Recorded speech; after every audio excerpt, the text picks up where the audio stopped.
ये है NCERT class 9 का जो चैप्टर है मैथ का, वो क्वाड्रिलेटरल जो चैप्टर है उसमें 8.1 को हम इस वीडियो में सॉल्व करने वाले हैं। क्वाड्रिलेटरल का मतलब होता है जिसके चार साइड होते हैं वो क्वाड्रिलेटरल होते हैं, जिसमें रेक्टेंगुलर आ सकते हैं, ट्रेपेजियम आ सकते हैं, स्क्वायर आ सकता है, पैरेललोग्राम आ सकता है। पैरेललोग्राम के जैसे रेक्टेंगल का फिर या फिर स्क्वायर का ये होता है कि उसके हर एंगल पे 90 डिग्री बनना चाहिए। पैरेललोग्राम में ऐसा नहीं होता है। पैरेललोग्राम में होता है कि दोनों साइड एक दूसरे के अपोजिट होना चाहिए, एकदम पैरेलल होना चाहिए, मिले नहीं कभी, एक दूसरे के अपोजिट रहे, यानी कि सेम टू सेम रहे, जैसे कि स्क्वायर में होता है वैसा ही। लेकिन ज़रूरी नहीं है कि वो 90 डिग्री पर होगा और सीधा होगा, वो थोड़ा बहुत टेढ़ा भी हो सकता है। तो पैरेललोग्राम और स्क्वायर में इतना सा ही अंतर होता है। अगर आप पहले से थोड़ी बहुत चीज़ें जानते होंगे तो भी आपको ये चैप्टर समझ में आएगी। पहले से कुछ नहीं जानते होंगे तो भी धीरे धीरे मैं समझाने की कोशिश करूँगा ताकि चीज़ें आपको और आसानी से और अच्छे से समझ आ जाए। तो पहला क्वेश्चन है, if the diagonal of a parallelogram are equal then so that it is rectangle.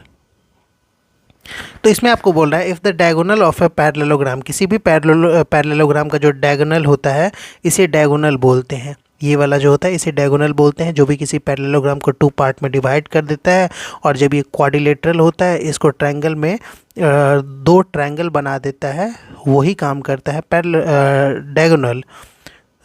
तो if the diagonal of a parallelogram are equal, किसी भी पैरेललोग्राम का डायगोनल इक्वल है तो हमें शो करना है कि वो एक रेक्टेंगल है। तो कैसे शो करेंगे देखो, इसमें सबसे पहले हम लिखेंगे we know that a rectangle is a parallelogram in which one angle is 90 degree. कोई भी रेक्टेंगल वो पैरेललोग्राम हो जाएगा अगर उसका कोई भी एक एंगल 90 डिग्री होता है तो। ठीक है, तो हम लिख लेते हैं, इसको मान लेते हैं, let A B C D is a parallelogram. Parallelogram को शॉर्ट में हम इस तरीके से लिख सकते हैं, पैरेललोग्राम इन, अब लिखेंगे आगे, in triangle A B C and triangle A B C लिख लेते हैं। ये ट्रायंगल था ए बी और सी ट्रायंगल था, और दूसरा ट्रायंगल है डी सी बी, दूसरा ट्रायंगल है डी सी और बी। तो in angle A B C and triangle D C B. तो अब हमारे पास 2 ट्रायंगल हो गए, A B C and B D C या फिर डी सी बी। ये 2 हमारे एंगल हो गए। आगे पीछे नाम बोल सकते हैं, उसके लिए फ़र्क नहीं पड़ता। ए बी सी को आप चाहो तो ए सी बी बोल दो, और डी सी बी हमने यहाँ पर लिखा है डी सी बी, इसे चाहो तो बी डी सी भी बोल सकते हो। इसमें कॉमन क्या है, अगर हम ए बी सी को देखें तो ए बी सी में ये वाला एक साइड हमें मिलता है, लेकिन अगर हम डी सी बी देखें तो इसमें भी ये वाला साइड मिलता है। यानी कि ए बी सी वाला जो ट्रायंगल है उसमें भी ये वाला साइड बी सी हमें मिलता है, और यही बी सी साइड हमें डी सी बी में भी मिलता है। तो हम ऐसे लिख सकते हैं B C is equal to B C, दोनों में, ए बी सी में भी और डी सी में भी, बी में भी बी सी जो है वो कॉमन है, और इसे हम लिख सकते हैं कॉमन। अब हम जानते हैं किसी भी पैरेललोग्राम का जो अपोजिट साइड होता है वो इक्वल होता है, सो हम लिख सकते हैं A B is equal to D C. A B is equal to D C, A B और डी सी इक्वल होता है हर पैरेललोग्राम का। ठीक है, किसी भी पैरेललोग्राम का जो अपोजिट साइड होता है वो इक्वल होता है। तो यहाँ पर हम A B equal to D C लिख सकते हैं यहाँ पर रीजन में opposite side of parallelogram, opposite side जो होता है पैरेललोग्राम को इक्वल होता है। अब हम देखते हैं ए सी और डी बी को, किसको देखेंगे, ए सी एंड डी बी को। अगर आपको क्वेश्चन में दिखाऊं तो इसमें साफ लिखा गया है if the diagonal of a parallelogram are equal, किसी भी पैरेललोग्राम को जो डायगोनल है वो इक्वल है तो ठीक है। तो ये तो पैरेललोग्राम का जो डायगोनल है वो इक्वल है, ऐसा क्वेश्चन में बताया जा रहा है, तो हम इक्वल कर देते हैं जो डायगोनल है उसको। उस बेसिस पर A C is equal to जो डी बी है इसको इक्वल कर देते हैं, A C is equal to D B, और ये है गिवन, क्या है, ये गिवन है। अब अगर आप देखोगे तो बी सी तो दोनों में कॉमन है, बी सी यानी कि सेम है दोनों में। A B is equal to D C opposite side of parallelogram, A B is equal to D C किसी भी पैरेललोग्राम का अपोजिट साइड इक्वल होता है तो हम इसे A B is equal to D C ऐसे लिख सकते हैं। उसके बाद A C is equal to D B, A C और डी बी जो है पैरेललोग्राम जो है पैरेललोग्राम का जो डायगोनल है वो इक्वल है, ऐसा क्वेश्चन में ही गिवन है। तो हम देखेंगे यहाँ पर ये वाला साइड, ये वाला साइड और ये वाला साइड, उसका भी इसका भी ये वाला साइड, ये वाला साइड और ये वाला साइड, दोनों ट्रायंगल का मिल रहा है सारे के सारे साइड। तो साइड साइड साइड से ये कॉन्ग्रेंट हो जाएगा। कॉन्ग्रेंट का मतलब होता है सेम टू सेम, एक जैसा। पहले हम इसे ऐसे लिख देते हैं, कॉन्ग्रेंट का ये साइन होता है, इस तरीके से साइन लिखते हैं। तो triangle A B C is congruent triangle D C B, triangle D C B. और ये कॉन्ग्रेंट हो जाएगा किस रूल से हो जाएगा? एस एस एस रूल से, साइड साइड साइड रूल से। सब में साइड ही इक्वल हो रहे हैं तो साइड साइड साइड रूल से कॉन्ग्रेंट हो गया। चूँकि ये कॉन्ग्रेंट हो गया है साइड रूल से, तो अब हमें क्या बोल रहा है? अब हमें बोल रहा है कि कोई एक एंगल तो इक्वल होना चाहिए ना, जो 90 डिग्री के रूप में होना चाहिए। तभी हम समझेंगे कि ये बोल रहा है if the diagonal of a parallelogram are equal so that it rectangle, rectangle के लिए उसका तो कम से कम एक एंगल 90 डिग्री होना ही चाहिए। और एक एंगल 90 डिग्री कैसे हो जाएगा? Angle B is equal to angle C हम लिख देते हैं, angle B is equal to angle C. और ये इक्वल किससे हो जाएगा? सी पी सी टी से, सी पी सी टी से। देखो होने को तो ट्रायंगल में सारे एंगल 90 डिग्री होते हैं, ये तो फैक्ट है। लेकिन कोई एक भी एंगल 90 डिग्री होता है किसी पैरेललोग्राम में, तो उस पैरेललोग्राम को हम ट्रायंगल बोल सकते हैं। इसीलिए हम एक ही एंगल पर फोकस कर रहे हैं। तो angle B is equal to angle C, चूँकि ये वाला ट्रायंगल और ये वाला ट्रायंगल एक दूसरे के कॉन्ग्रेंट हो चुका है, तो इसके सारे एंगल एक दूसरे से मिलेंगे, एक दूसरे के इक्वल होंगे। बट हमें क्या चाहिए? हमें तो प्रूफ क्या करना है? हमें प्रूफ करना है कि ये एक रेक्टेंगल है कि नहीं। तो इसीलिए हम angle B is equal to angle C किए, कोई एक ही एंगल को आपस में इक्वल किए। और ये किए हैं C P T C T से। सी पी सी टी का मतलब होता है corresponding part of congruent triangle. किसी भी कॉन्ग्रेंट ट्रायंगल का जो क्रॉसपॉन्डिंग पार्ट होता है, क्रॉसपॉन्डिंग पार्ट से मतलब होता है बचा हुआ पार्ट, वो जो होता है वो हमेशा इक्वल होता है। यानी कि अब जो एंगल बी है वो इक्वल हो गया है एंगल सी के। तो एंगल बी और एंगल सी इक्वल हो गया। तो एक चीज़ आपको जाननी है को इंटीरियर एंगल के बारे में। जब दो साइड जो पैरेलल होते हैं तो एक लाइन जो उसे काटता है उसे हम ट्रांसवर्सल बोलते हैं। जैसे कि दो साइड ये दोनों पैरेलल है और कोई लाइन इसे काटे, जरूरी नहीं है कि वो टेढ़ा होके ही काटे, हो सकता है थोड़ा सा टेढ़ा होके काटे या बिल्कुल सीधा रहे, लेकिन इसको भी हम क्या बोलेंगे? ट्रांसवर्सल बोलेंगे। ट्रांसवर्सल यानी कि दोनों लाइन को टच करने वाले या कट करने वाला। अब ट्रांसवर्सल के सामने यहाँ पर जो एंगल बनेगा और यहाँ पर जो एंगल बनेगा, इन दोनों का जो सम होता है वो 180 डिग्री होता है। उसे को इंटीरियर एंगल के रूप में हम जानते हैं। को इंटीरियर यानी कि कॉन्जिक्यूटिव इंटीरियर एंगल। तो वही काम यहाँ पर भी है। एंगल बी और एंगल सी को देखें तो ये वाला जो बी सी है ये ट्रांसवर्सल है। तो हम लिख सकते हैं यहाँ पर ए बी, यहाँ पर क्या है? A B parallel C D है। तो A B parallel C D and B C, यहाँ पर जो बी सी है वो ट्रांसवर्सल है। B C are transversal. B C जो है यहाँ ट्रांसवर्सल है। तो हम जानते हैं जब भी कोई ट्रांसवर्सल होता है जो पैरेलल लाइन को टच करता है, तो उस ट्रांसवर्सल पर जो एंगल बनता है उन दोनों एंगल का जो सम होता है वो 180 डिग्री होता है। तो हम लिखेंगे angle B plus angle C is equal to 180 degree. और रीजन में लिखना है आपको co interior angle, co interior angle. अब यहाँ पर अगर आप देखो कि मैंने angle B is equal to angle C किया था सी पी सी टी से, वैसे सारे एंगल एक हो जाएंगे। जब टू ट्रायंगल कॉन्ग्रेंट हो जाएंगे तो उसमें बनने वाले सारे एंगल इक्वल हो सकते हैं। बट हमें उसकी ज़रूरत थी नहीं, हमें तो बस कोई सी एक एंगल को 90 डिग्री प्रूव करना था। क्या करना था? किसी एक एंगल को 90 डिग्री प्रूव करना था, ताकि हम ये साबित कर सकें कि ये पैरेललोग्राम्स जो हैं वो एक रेक्टेंगल हो सकते हैं। तो 90 डिग्री प्रूफ करने के लिए हमें बस एक ही एंगल को हमने सी पी सी टी किया। मैं angle A is equal to angle D भी कर सकता था, एंगल बाकी एंगल्स को भी angle D is equal to angle C भी कर सकता था, सब कुछ इक्वल कर सकता था सी पी सी टी से। बट किसी एक को ही मैंने इक्वल किया, क्योंकि अभी आपको पता चल जाएगा। इसको इक्वेशन नंबर 1 के रूप में लिख लेना है, ताकि इक्वेशन U1 क्यों लिखते हैं? बाहरी आने के लिए नहीं लिखते हैं, बाहरी करने के लिए नहीं। इसे हम बस इसलिए लिखते हैं ताकि जहाँ ज़रूरत हो वहाँ रीजन के रूप में लिख सके। अभी आपको पता चलेगा क्या, angle B is equal to angle C, C P C T से हमने इक्वल कर लिया था। सी पी सी टी का मतलब होता है corresponding part of congruent triangle, corresponding part बोलते हैं बचे हुए पार्ट को। अब देखो बी और सी इजकल टू 180 डिग्री हो गया, और एंगल बी और एंगल सी को हम इक्वल माने थे, तो हम एंगल बी की जगह पर एंगल सी की जगह पर एंगल बी को ही लिख सकते हैं क्या, या फिर एंगल बी की जगह पर एंगल सी को ही लिख सकते हैं क्या? हाँ बिल्कुल लिख सकते हैं, क्योंकि ये दोनों इक्वल है। तो मुझे मेरा मन होगा एंगल बी की जगह पर एंगल सी और एंगल सी की जगह पर एंगल बी लिखने का, तो हम लिख सकते हैं।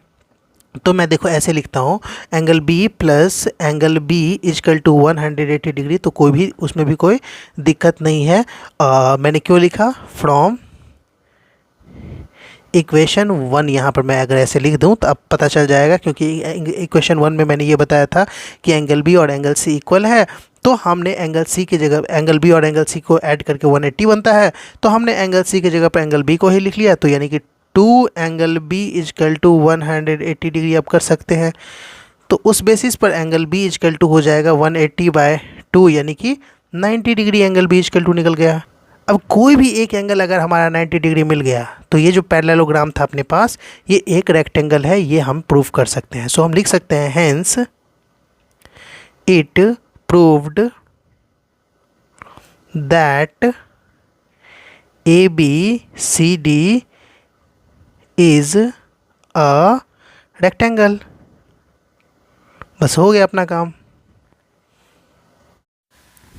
क्वेश्चन नंबर 2 में बोला जा रहा है, सो that the diagonal of A squared, कोई भी स्क्वायर होगा उसका जो डायगोनल होगा, तो वो so that the diagonal of a square are equal and bisect each other at right angle.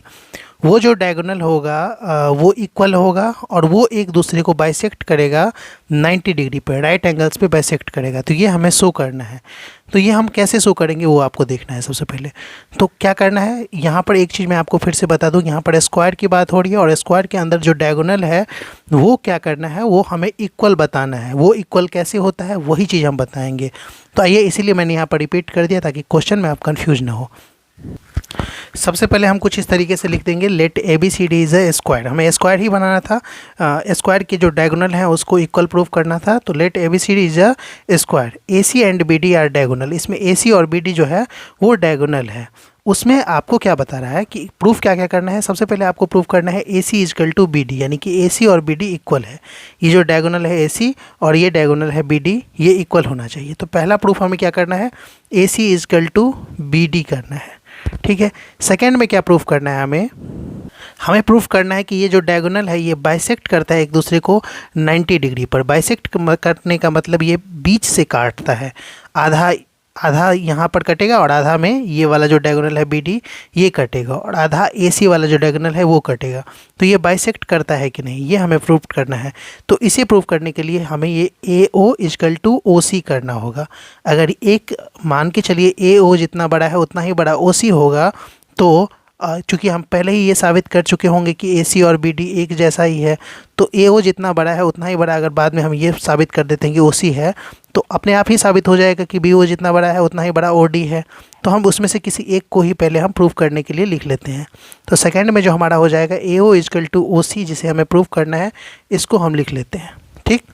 Next क्या हमसे पूछ रहा है कि अगर AO इजकल टू OC हम प्रूव कर देते हैं, दोनों बाइसेक्ट कर रहा है, तो बाइसेक्ट करता है तो दोनों कहाँ पर करेगा, 90 डिग्री पर ही करेगा। क्योंकि अगर हम AC डायगोनल को देखें तो इस पर जो एंगल बनेगा, मतलब ये दोनों इक्वल हो जाएगा। सबसे पहले हम प्रूफ करेंगे कि ये दोनों जो डायगोनल है वो इक्वल हो गया। फिर हम प्रूफ करेंगे AO और OC, यानी कि ये जो बाइसेक्ट करेगा वो मतलब जो डायगोनल होगा वो सेंटर पॉइंट जो है यहाँ पर बाइसेक्ट होगा, यानी आधा आधा बटेगा। तो AO जितना बड़ा होगा उतना ही बड़ा OC होगा, उतना ही बड़ा BO और उतना ही बड़ा OD होगा। ये साबित कर देंगे। जब ये साबित कर देंगे तो हमें एक राइट एंगल है ये भी साबित करना होगा। तो राइट एंगल साबित करने के लिए देखिए, अगर मैं AC को देखूँ, डायगोनल जो AC है इसको देखूँ, तो ये एक सीधी लाइन है, सीधी लाइन पर 180 डिग्री का एंगल बनता है। अगर यहाँ पर 180 डिग्री का एंगल बनेगा तो चूँकि ये बाइसेक्ट ऑलरेडी किया हुआ रहेगा, पहले हम प्रूफ कर लेंगे सेकंड पॉइंट में कि ये बाइसेक्ट कर रहा है। तो बाइसेक्ट कर रहा है मतलब आधा आधा बांट रहा है, तो इधर वाला 90 और इधर वाला 90 होगा। तो हम प्रूफ करने के लिए मान के चलते हैं कि AOB को हम 90 यहाँ पर अभी मान लेते हैं। तो थर्ड में हमें प्रूफ करना होगा कि AOB जो है, एंगल AOB ये जो है ये 90 डिग्री है। अब बस इसे प्रूव करना है। तो फर्स्ट वाले का सबसे पहले फर्स्ट वाले को प्रूव करते हैं। तो सबसे पहले हमें AC is equal to BD prove करना है। तो मैं फर्स्ट को पहले लिख लेता हूँ, AC इजकल टू BD, ये हमें प्रूव करना है AC इजकल टू BD। तो हम ट्रायंगल लिख लेते हैं इन ट्रायंगल ABC, और दूसरा जो ट्रायंगल लिख लेते हैं वो DCB। मैंने क्यों लिखा अभी आपको बताता हूँ। तो पहले लिख लेते हैं in triangle ABC and triangle DCB। ABC और DCB, ये जो दो ट्रायंगल है इसको हम पहले कॉन्ग्रेंट कर लेते हैं, ABC और DBC। इसको कॉन्ग्रेंट कर लेंगे तो इससे हमें पता चल जाएगा कि AC इजकल टू BD। ये कैसे पता चल जाएगा ये मैं आपको बताता हूँ। इसमें क्या क्या कॉमन है पहले हम देख लेते हैं। इसमें ये वाला जो साइड है, AB जो साइड है वो DC के इक्वल होगा, क्योंकि स्क्वायर का जो अपोजिट साइड होता है वो इक्वल होता है, ये तो आप जानते होंगे। तो हम इजीली इसे ऐसे लिख लेते हैं कुछ, AB इजकल, यहाँ पर जो लिख लेंगे AB इजकल टू DC। तो पहले लिख लेते हैं AB is equal to DC, और ये जो है opposite side of square, square का जो अपोजिट साइड होता है वो इक्वल होता है। तो ये हमने लिख लिया। उसके बाद क्या करना है, आपको BC की तरफ ध्यान से देखना है। BC जो है ये, अगर मैं इस वाले ट्रायंगल को देखता हूँ, ट्रायंगल ABC को, और फिर मैं DCB को देखता हूँ, तो इन दोनों ट्रायंगल में, ये वाले ट्रायंगल और ये वाले ट्रायंगल में, ये वाला जो लाइन है या साइड है ये दोनों में कॉमन है। तो हम BC को लिख सकते हैं BC is equal to BC, और ये क्या है, दोनों में कॉमन है। दो साइड मिल गया। अब आप जानते हो कि स्क्वायर का जो चारों साइड होता है, चारों एंगल होता है स्क्वायर का, वो 90 डिग्री पर होता है। ये वाला एंगल भी 90 डिग्री, ये वाला सब 90 डिग्री पर होता है। तो हम इस बेसिस पर हम ये बोल सकते हैं angle B is equal to angle C। ऐसा हम क्यों कर रहे हैं अभी आपको पता चल जाएगा, क्योंकि ये भी 90 और ये भी 90 है। तो angle B is equal to angle C लिख सकते हैं, या फिर B को हम ऐसे भी लिख सकते हैं angle ABC is equal to angle DCB। तो हम ये लिख लेते हैं angle ABC is equal to angle DCB। ये क्यों लिख रहे हैं, क्योंकि दोनों जो एंगल हैं वो 90 डिग्री पे हो जाएंगे। तो ईच आर 90 डिग्री, क्योंकि वो स्क्वायर है, स्क्वायर के सारे एंगल 90 डिग्री होते हैं। तो अब इतना चीज़ मिल गया, तो हमें एक रूल से हम इस दोनों ट्रायंगल को कॉन्ग्रेंट कर सकते हैं। वो रूल क्या है, वो रूल है, ये हो गया साइड, यहाँ पर जो एंगल बनेगा 90 का, और यहाँ पर जो एंगल बनेगा ये दोनों इक्वल हो जाएगा। तो साइड एंगल और साइड से ये दोनों ट्रायंगल कॉन्ग्रेंट हो जाएंगे। तो अब हम ऐसे लिख सकते हैं, ये वाला जो लिखे थे triangle ABC and triangle DCB। तो अब हम लिख सकते हैं triangle ABC is congruent triangle DCB। और कॉन्ग्रेंट का मतलब मैंने अभी आपको बताया था फर्स्ट क्वेश्चन में, सेम टू सेम, दोनों एक दूसरे के सेम टू सेम है, मतलब दोनों एक दूसरे के एकदम इक्वल हो गया, सेम टू सेम हो गया। जब दोनों एक दूसरे के सेम टू सेम हो गया, और ये कौन से रूल से हुआ है, तो ये रूल हुआ है side angle side, SAS rule से। कौन से, SAS रूल से ये दोनों कॉन्ग्रेंट हुआ है। जब ये दोनों SAS रूल से कॉन्ग्रेंट हुआ, तो इससे बचे हुए जो इसके पार्ट होंगे वो भी कॉन्ग्रेंट होंगे। बचे हुए पार्ट बहुत सारे हैं, इसको हमने इक्वल, ये दोनों एक दूसरे के इक्वल हो गया था। ये जो था BC वो दोनों में था, और ये वाला एंगल दोनों में इक्वल हो चुका था। तो बचा हुआ पार्ट जो था AC भी इस ट्रायंगल का पार्ट है AC, और इस वाले ट्रायंगल का पार्ट था BD। तो ये दोनों भी बचा हुआ पार्ट भी, अगर दो ट्रायंगल अगर इक्वल हो जाए तो उसका बचा हुआ पार्ट अपने आप ही इक्वल हो जाता है। तो हम ऐसे लिख सकते हैं AC is equal to BD। क्या लिख सकते हैं, यही तो प्रूफ करना था फर्स्ट में। तो AC is equal to BD लिख सकते हैं, और ये लिख देंगे CPCT से। CPCT का मतलब आप जान लो, CPCT का मतलब होता है corresponding part of congruent triangle. Corresponding part का मतलब होता है बचा हुआ पार्ट जो है कॉन्ग्रेंट ट्रायंगल का, वो भी इक्वल हो जाएगा। देखो ये तो प्रूफ हो गया। अब हमें जो सेकंड में प्रूफ करना है वो AO is equal to OC proof करना है। तो मैं यहाँ पर लिख लेता हूँ, क्योंकि चूँकि सेकंड पार्ट हमें प्रूफ करना है। तो AO is equal to O C हमें प्रूव करना है। तो ये कैसे प्रूव करेंगे?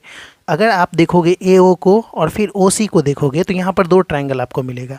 ए ओ जो है वो इस वाले ट्रायंगल में है, ए ओ बी, इसको ओ ये नाम दिए हैं।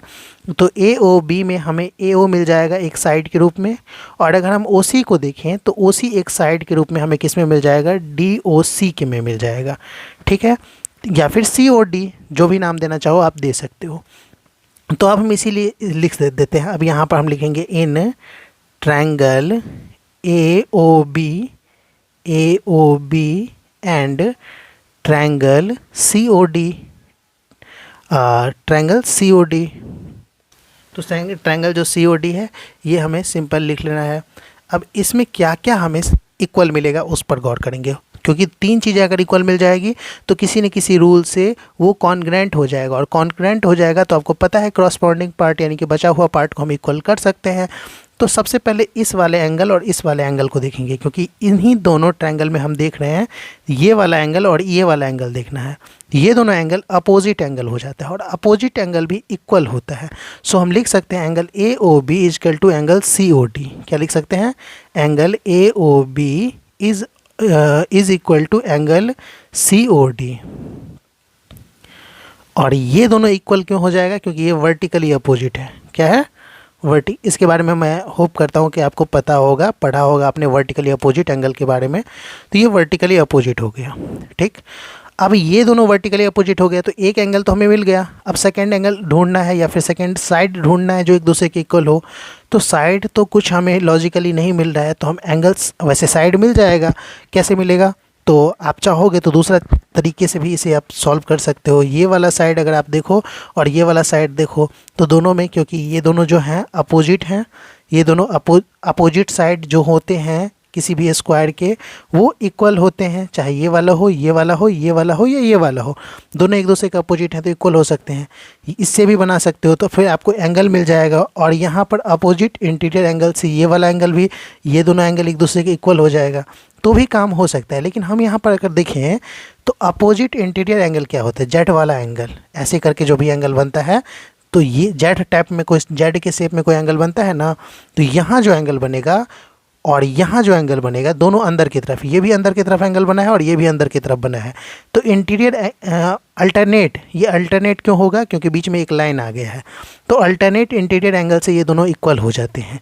तो वो हमें सीधा सीधा यहाँ पर दिख रहा है। यहाँ वाला एंगल जो होगा वो यहाँ वाले एंगल से, अल्टरनेट इंटीरियर एंगल से इक्वल होंगे। फिर यहाँ वाला जो, ये भी इधर उल्टा जेड बन रहा है तो यहाँ वाला जो एंगल होगा यहाँ वाले एंगल से इक्वल हो जाएंगे। तो हम ऐसे भी इसे सीधा, इसीलिए हम इसमें साइड न करके एंगल से इसे हम कॉन्ग्रेंट कर लेंगे, वो ज़्यादा आसान होगा। साइड से भी कर सकते हैं, मैंने आपको एक चीज़ बता दी, आप चाहो तो आपको दिमाग में ना आए बनाते वक्त तो आप साइड से भी कर सकते हो, साइड से भी कॉन्ग्रेंट कर सकते हो। लेकिन अगर सीधा सीधा एंगल से कॉन्ग्रेंट हो रहा है तो ज़्यादा मेहनत करने की ज़रूरत नहीं है। तो एक एंगल तो मिल गया। अब सेकेंड एंगल देखते हैं, एंगल डी सी। यहाँ पर हम लिखेंगे, चूँकि ये वाला एंगल और ये वाला एंगल एक दूसरे के इक्वल है तो ओ ए बी लिखेंगे, angle O A B is equal to angle O C D, is equal to angle O C D. और ये किससे इक्वल हो जाएगा? तो ये हो जाएगा अल्टरनेट इंटीरियर एंगल से, अल्टरनेट इंटीरियर एंगल से। तो अल्टरनेट इंटीरियर एंगल से ये इक्वल हो गया। अब वही काम यहाँ पर करेंगे। यहाँ पर जो एंगल बनेगा डी पर वो अल्टरनेट हो जाएगा यहाँ इस तरफ जो एंगल बनेगा उसके लिए। तो हम इसमें लिख सकते हैं एंगल, इसका जो लिखेंगे सी डी ओ, ठीक है। C D O is equal to angle, ये वाला है ना, तो एंगल ओ बी ए। तो सिंपल हम इसे लिख लेते हैं, angle O D C, angle O D C is equal to angle O B A, angle O B A. और ये भी जो हो जाएगा हमारा, ये भी हो जाएगा अल्टरनेट इंटीरियर एंगल से इक्वल। अब क्या है? एंगल, इसका जो ये वाला एंगल है इस वाले एंगल से मिलता है, ये वाला एंगल इस वाले एंगल से, ये वाला एंगल इस वाले एंगल से मिलता है, ठीक है। और ये वाला एंगल जो है वो इस वाले एंगल से मिलता है। तो एंगल यानी कि ए रूल से ये कॉन्ग्रेंट हो जाएगा। सो हम यहाँ पर लिख सकते हैं उसके, इसीलिए जो अपना ट्रायंगल ए ओ बी था, हम लिख सकते हैं ट्रायंगल ए ओ, भले ही वीडियो बड़ा बने लेकिन मैं चाहता हूँ एक एक चीज़ आपको समझ में आए, क्योंकि ये बहुत ही इंपॉर्टेंट और कॉम्प्लिकेटेड चैप्टर होता है। बहुत सारे बच्चों को इस चैप्टर बनाने में दिक्कत होता है, इसीलिए मैं एक एक चीज़ आपको क्लैरिफाई करके समझा रहा हूँ, ताकि वीडियो भले ही मुझे 3-4 पार्ट में बनाना पड़े लेकिन आपको हर चीज़ समझ में आना चाहिए। तो ट्रायंगल ए ओ बी लिख सकते हैं हम, triangle A O B is congruent to triangle C O D. अब ये भी कॉन्ग्रेंट हो गया। तो जब ये दोनों कॉन्ग्रेंट हो गया तो अब अगर आप देखोगे कि ए ओ जो है वो साइड है ए ओ बी का, और ओ सी जो है वो साइड है ए ओ सी का। ये जो ए ओ सी ट्रायंगल था उसका एक साइड हो जाएगा ओ सी, और ये जो ट्रायंगल था ए ओ बी इसका एक साइड हो जाएगा ए ओ। तो यानी कि चूँकि ये दोनों ट्रायंगल अब कॉन्ग्रेंट हो चुके हैं तो इसके बचे हुए जो पार्ट है वो भी कॉन्ग्रेंट हो, मतलब इक्वल हो जाएंगे। सो हम लिख सकते हैं ए ओ इजकल टू ओ सी, और ये दोनों इक्वल क्यों हो जाएंगे, तो सी पी सी टी से। अब बस आपको एक चीज़ का ध्यान रखना है कि ए ओ इजकल टू ओ सी आपने कर दिया, ए ओ और ओ सी को इक्वल कर दिया, तो उसी तरह बी ओ और ओ डी भी इक्वल हो जाएगा। क्यों हो जाएगा पता है, क्योंकि ए सी जो था उस ए सी और बी डी को हमने ऑलरेडी इक्वल कर रखा था इधर वाले पार्ट में, ठीक है। ए सी और बी डी को हमने ऑलरेडी इक्वल कर रखा था। तो अगर ए सी और बी डी दोनों सेम टू सेम है, ठीक है, और ए सी का जो, और ए सी का आधा ए ओ और ओ सी, मतलब ए सी को आधा आधा बांटते हैं तो ए ओ और ओ सी मिलता है हमें।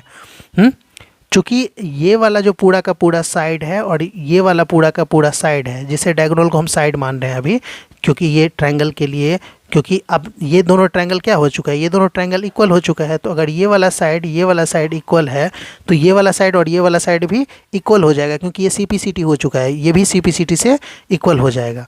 तो हम बता सकते हैं similarly B O is equal to O D, क्या कर देंगे, B O is equal to O D, B O is equal to O D, और ये भी जो हो जाएगा सी पी सी टी से ही। ये हो, लिखने की ज़रूरत नहीं थी, मैंने बस आपको बता दिया। अब क्या करना है, हमें ये बताना है कि यहाँ पर 90 डिग्री बनता है, ये हमें प्रूफ करना था। तो हमने A O B is equal to 90 degree माना था यहाँ पे, क्योंकि यही प्रूफ करने के लिए यहाँ पर भी कर सकते हैं, यहाँ पर भी कर सकते हैं, आपको पता है अब हर जगह कर सकते हैं, बट इसको हमने माना था तो इसी को प्रूफ कर देते हैं। तो स्ट्रेट लाइन पर ए ओ सी जो है वो एक स्ट्रेट लाइन है, आप जानते हो, और स्ट्रेट लाइन पर 180 डिग्री का एंगल बनता है, और चूंकि ये इसको बाइसेक्ट कर रहा है तो 180 का आधा 90 बन जाएगा। लेकिन ये तो सिंपल शॉर्ट तरीका है जिससे हम क्वेश्चन को सॉल्व कर सकते हैं, लेकिन इसमें हमें प्रूफ करने के लिए बोला है। तो प्रूफ करने के लिए हमें क्या करना होगा, हमें फिर इन दोनों ट्रायंगल पर सोचना होगा। अभी हमने प्रूफ किया है कि ये जो एंगल ए ओ है और ओ सी है ये दोनों इक्वल है, ये हमें अभी हमने प्रूफ किया है। और हम ये भी जानते हैं किसी भी स्क्वायर के जो चारों साइड होते हैं वो सेम होते हैं, तो ये वाला और ये वाला भी सेम हो जाएगा। और रही बात इस वाले साइड की, तो ये वाला साइड दोनों में है, इस वाले ट्रायंगल और इस वाले ट्रायंगल दोनों में है, तो ये साइड दोनों में कॉमन हो जाएगा। तो एस रूल से ये दोनों ट्रायंगल हमारा कॉन्ग्रेंट हो जाएगा। मैं बनाने से पहले एक ट्रेलर के रूप में आपको बताया हूँ। तो इसे बनाएंगे कैसे, हम लिखेंगे ट्रायंगल ए ओ बी और बी ओ सी लिखेंगे। In triangle A O B and B O C, इसमें क्या क्या हमें है, A O is equal to O C, A O is equal to O C, ये अभी भी प्रूफ हुआ है। तो ए ओ और ओ सी ऑलरेडी प्रूफ्ड था, तो यहाँ पर हम लिख देंगे हैं प्रूव्ड हो चुका है। उसके बाद क्या था, हमें इसमें प्रूव करना है कि ये वाला जो साइड है और ये वाला जो साइड है वो इक्वल है कि नहीं। तो आप जानते हो जो स्क्वायर के जो सारे साइड होते हैं वो इक्वल होते हैं, तो उसी बेसिस पर हम A B is equal to B C भी कर सकते हैं। तो हम कर ही देते हैं, यहाँ पर लिख देते हैं A B is equal to B C, A B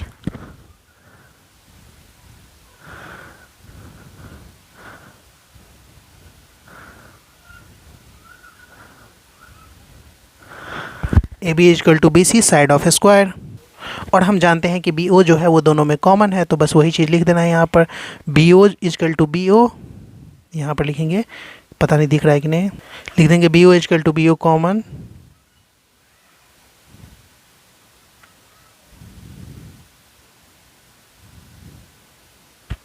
ठीक है। तो ये सब के सब साइड थे, चाहे ए ओ हो, ए बी या बी सी हो, या बी ओ और या बी ओ हो, वो सबके सब साइड थे, तो साइड रूल से ये दोनों ट्रायंगल क्या हो जाएंगे, कॉन्ग्रेंट हो जाएंगे। हम यहाँ पर इसको ऐसे करके लिख देते हैं, triangle AOB is congruent triangle BOC, और कौन से रूल से, SSS, साइड रूल से ये कॉन्ग्रेंट हो जाएंगे। चूँकि ये कॉन्ग्रेंट हो जाएंगे तो हम बता सकते हैं कि ये जो पार्ट है, कौन सा पार्ट, AO और OC, ये भी अब क्या है, ये भी अब ये दोनों जो पार्ट हैं, ये दोनों साइड जो हैं वो भी इक्वल हैं। सो हम अब लिख सकते हैं एंगल, इस तरीके से लिख सकते हैं, ये दोनों अब एंगल के रूप में हम सोच रहे हैं, ये साइड तो था ही इक्वल, अब एंगल के रूप में सोच रहे हैं तो हमें साइड नहीं बोलना चाहिए, एंगल बोलेंगे। Angle AOB is equal to angle BOC या फिर COB, ठीक है, ये दोनों इक्वल हैं, तो हम लिख देंगे angle AOB is equal to angle COB।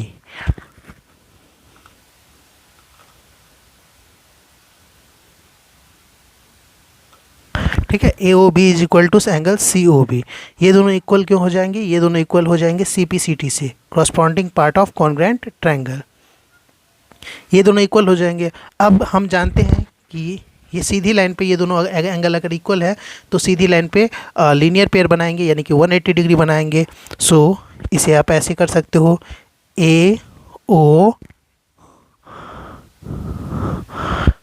AOB plus AOB मैं लिखूंगा, और मैं आपको बताऊंगा मैंने ऐसा क्यों लिखा, 180 डिग्री और ये लीनियर पेयर। अब मैंने ऐसा क्यों लिखा पता है, अभी हमने प्रूफ किया है कि AOB और COB एक जैसे ही है। AOB यहाँ पर लास्ट पेज है, इसलिए थोड़ा बहुत देखने में दिक्कत हो सकता है आपको, पेज का थोड़ा सा ही जगह बचा है और सवाल भी हमारा कंप्लीट हो चुका है। तो AOB is equal to COB, ये CPCT से इक्वल हो चुके हैं। तो AOB और COB जब एक जैसा ही हैं तो हम COB की जगह पर एक बार और AOB लिखना चाहे तो लिख सकते हैं। तो AOB प्लस AOB हमने कर दिया इक्वल टू 180 डिग्री, AOB और AOB को ऐड करेंगे तो 2 AOB हो जाएगा, 2 angle AOB is equal to 180 degree. अब 2 से कट कर सकते हैं 180 डिग्री को, 90 टाइम में कट हो जाएगा, therefore angle AOB is equal to 90 degree. Last में आपको प्रूफ लिख देना है।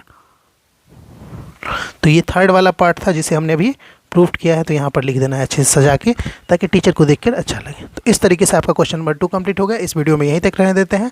आगे के पार्ट में मैं भले ही ज़्यादा लंबा हो जाए एक वीडियो, लेकिन मैं एक एक चीज़ समझा कर आपको बताऊँगा। मैं चाहूँ ये 20 मिनट में एक क्वेश्चन सॉल्व हुआ है, मैं चाहता तो इसे 5 मिनट में भी सॉल्व कर सकता था, लेकिन ऐसा सॉल्व करने से क्या फ़ायदा, जो मेरा वीडियो बन जाए लेकिन आपको समझना है। भले ही वीडियो लेट से बने, ज़्यादा समय लगे, लेकिन एक एक चीज़ एक बार आप समझ जाओगे, कॉन्सेप्ट क्लियर हो जाएगा, तो प्रैक्टिस करोगे, उसके बाद खुद भी स्पीड में आप बना पाओगे।